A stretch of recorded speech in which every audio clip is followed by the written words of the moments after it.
मुझे खुशी है इस बात की कि केंद्र सरकार उत्तर प्रदेश की सड़कें जो उनके हिस्से में उनकी भी अच्छी मरम्मत अच्छी बनने का शुरुआत तेजी से करेंगे। जहाँ तक सड़कों की बात है, मैंने कई बार कहा और उस बात को कोट किया कि अगर आप रफ्तार बढ़ा सकते हैं तो आपकी इकोनॉमी की रफ्तार बढ़ेगी। If you can double the speed, you'll be able to triple the economy। और मैं समझता हूँ आदरणीय नितिन गडकरी जी सड़क के पहले से जानकार हैं। जो बातें इंजीनियर्स नहीं जानते या इंजीनियर्स एक बार छिपाते हैं, उन बातों को भी वो पकड़ लेते हैं।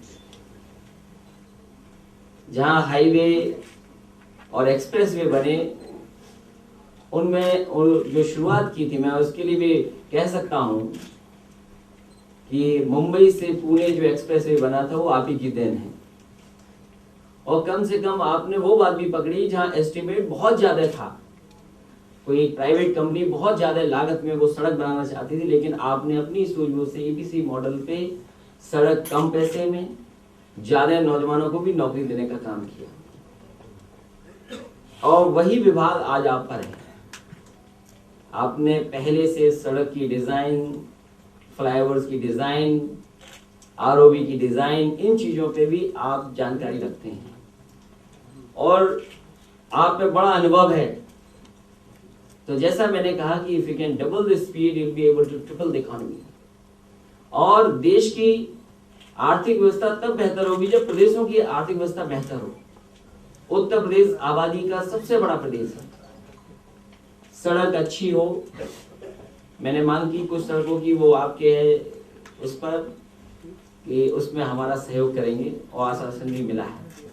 मैं केवल एक उदाहरण देता हूं कि अभी मैं जब दिल्ली एयरपोर्ट पे सुबह फ्लाइट पकड़ने जा रहा था तो जो स्टाफ थे, वहां के स्टाफ के लोग मेरे पास आ गए और उसी स्टाफ में एक महिला स्टाफ ने मुझसे कहा कि बस एक काम है आपसे मुझे। तो मैंने कहा अच्छा बताइए क्या काम है। उसने कहा कि मेरे गांव की और शहर की सड़क ठीक करा दो। तो मैंने कहा कहाँ की रहने वाली हो तुम? बोले मैं एटा की रहने वाली हूँ। तो मैंने कहा वो रोड मेरे हाथ में नहीं है, लेकिन फिर भी मैं कोशिश करूँगा।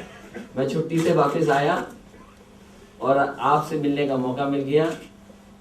उस सदस्य की शिकायत भी मैं आपसे कर रहा हूँ और वो मेरे क्षेत्र से भी गुजरती है। देश की सबसे पुरानी सड़क होगी जीटी रोड।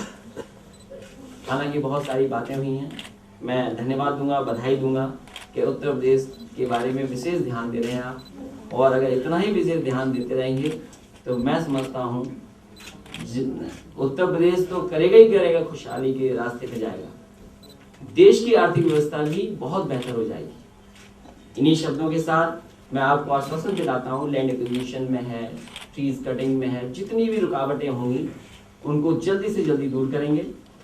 इसके साथ साथ आपने इनलैंड वाटर ट्रांसपोर्ट के बारे में कहा, उसमें भी जहाँ वायबल होगा, जहाँ पर हो सकता है ट्रांसपोर्ट, उसके लिए जरूर करेंगे। क्योंकि हमारे पास नहरें भी हैं।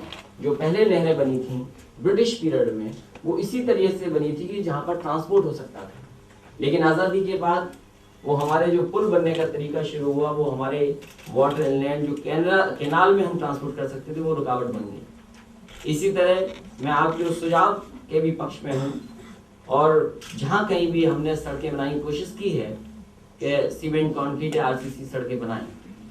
मैंने कई बार उदाहरण दिया, उन्नाव से शुक्लागंज वाली रोड जो कानपुर को जोड़ती है, वो कब बनी थी? वो आज भी सड़क जिंदा है। इसी तरह कानपुर में बिरहाना इलाका है जो कब बना था सड़कें वहाँ सीसी, वो आज भी जिंदा है। आज तो सीमेंट की क्वालिटी बदल गई, टाइप ऑफ सीमेंट बदल गई, टेक्नोलॉजी बदल गई।